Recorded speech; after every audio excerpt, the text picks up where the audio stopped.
KGMU में जिस तरह से वाइस चांसलर रूम के बाहर हंगामा किया गया, उनके ऑफिस में तोड़फोड़ की गई और चीफ प्रॉक्टर की तरफ से चौक कोतवाली में तहरीर दी गई है, लेकिन अभी तक एफआईआर नहीं दर्ज की गई है।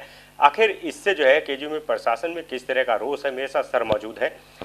सर, जिस तरह की घटना ही सबने देखी, तमाम वीडियोज भी सामने आए, पूरी मीडिया का जमावड़ा था, आपको पुलिस बुलानी पड़ी, आप लोग की तरफ से तहरीर दी गई है, लेकिन क्यों एफआईआर नहीं दर्ज हो रही है और अब आप लोगों ने बैठक की है, क्या निर्णय लिया गया?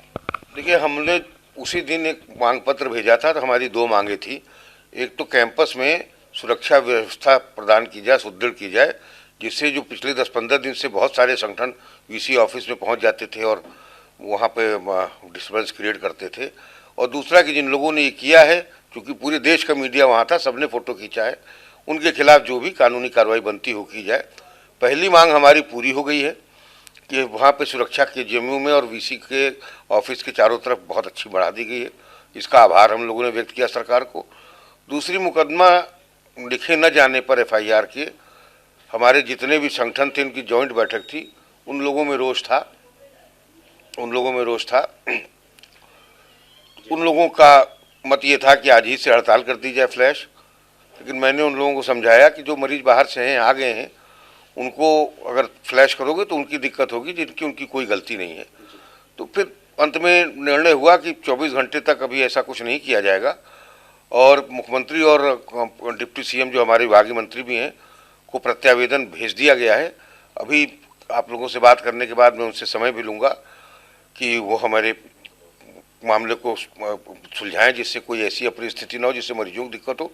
दूसरी, मैं आपको इम्पोर्टेंट जानकारी देना चाहता हूं कि आज फैक्ट फाइंडिंग कमेटी की मीटिंग थी और उसमें भावेश कुमार सिंह जो एक्स डीजी हैं, उनसे और एसटीएफ की एडीजी से वार्ता के अनुसार अब इस मामले की जांच, पूरे प्रकरण जितना केजीएमयू से रिलेटेड है, धर्मांतरण, उसको छिपाने वाले, उसको दबाने वाले, उसको मदद करने वाले, ताकदीर कराने वाले, नमाज पढ़ाने वाले, सारे मामलों की जांच अब एसटीएफ कर रही है। इसके पूरे मामले की जांच करी। सर, आज की बैठक में कौन कौन लोग शामिल रहे? इसके अलावा जो अल्टीमेटम आपने दिया है, यदि इसके बाद भी एफआईआर नहीं दर्ज होती है, और सबसे खास बात है कि उसमें कुछ अपर्णा यादव का भी आपने नाम लिया, तो उसके बाद क्या रिएक्शन रहेगा? अब उसमें शिक्षक संघ था, रेजिडेंट डॉक्टर एसोसिएशन था, कर्मचारी संघ था, नर्सिंग एसोसिएशन था और स्टूडेंट फेडरेशन था। सब में रोष है। अब मैं देखिए, व्यक्तिगत तौर पे ये नहीं चाहता हूँ कि हड़तालों के मरीजों का नुकसान हो, लेकिन डॉक्टरों का भी मान सम्मान बचा रहना चाहिए। हम लोग उम्मीद करते हैं गवर्नमेंट उस टाइम पूरा होने से पहले कोई ना कोई सोल्यूशन निकाल देगी। मुख्यमंत्री जी से आपने समय मांगा है, डिप्टी सीएम साहब से समय मांगा है, क्या बात रखने वाले हैं आप? हम लोग यही रखेंगे कि जो भी दोषी हो, हमारे डॉक्टर दोषी हो, जो रमीज डॉक्टर थे वो दोषी हैं, सब पे सजा हो, सब पे कार्रवाई हो। एफआईआर आपको क्यों लगता है सर, क्यों नहीं हो रही? किस दबाव में है पुलिस? इससे आप पुलिस से पूछिए ना, ये तो पुलिस आपको बताएगी। हमारी पुलिस वालों से कोई बात नहीं हुई और हमारा ये काम भी नहीं कि मुझसे बात करें। हम लोगों ने अपनी लिखित तहरीर, वो भी प्रॉक्टर की तरफ से ऑफिशियल गई है, अब पुलिस देखेगी, करेगी।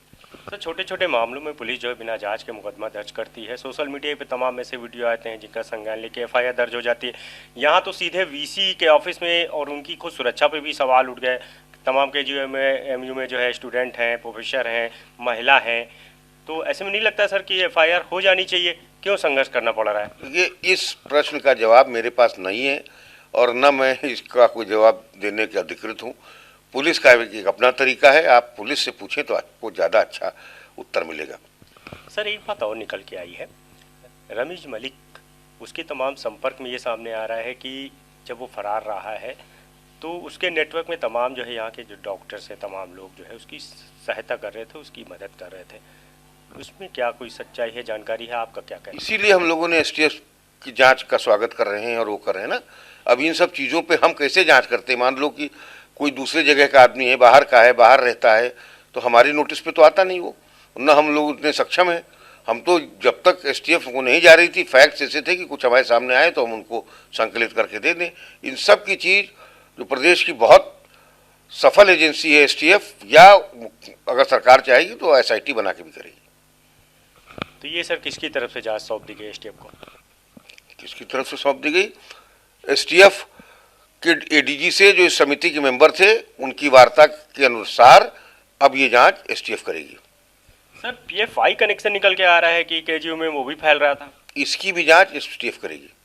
बहुत बहुत शुक्रिया सर। तो मेरे साथ के सिंह सर मौजूद थे, जिन्होंने बेबाकी से सभी सवालों का जवाब दिया। और सबसे बड़ा बात आक्रोश यही है क्योंकि केजीएमयू वीसी जो है उनके ऑफिस के बाहर बवाल किया गया, उनके रूम में तोड़फोड़ की गई, तमाम जो वीडियोज हैं वो भी सामने आए, खुद मीडिया का जमावड़ा था यहाँ पे दिखाया भी गया। लेकिन आज कई दिन बीत गए हैं, लेकिन अभी तक जिस तरह से FIR नहीं हुई है उसको लेकर के आज ये बैठक की गई और बड़ा ऐलान किया गया है कि जो इमरजेंसी सेवाएं हैं उनको छोड़ करके जो OPD है कल वो बंद रहेगी और आगे इस पर और फैसला लिया जाएगा। सबसे खास बात ये भी है कि जो कमेटी है उसने मुख्यमंत्री और डिप्टी CM से मिलकर अपनी बात रखने का फैसला भी लिया है।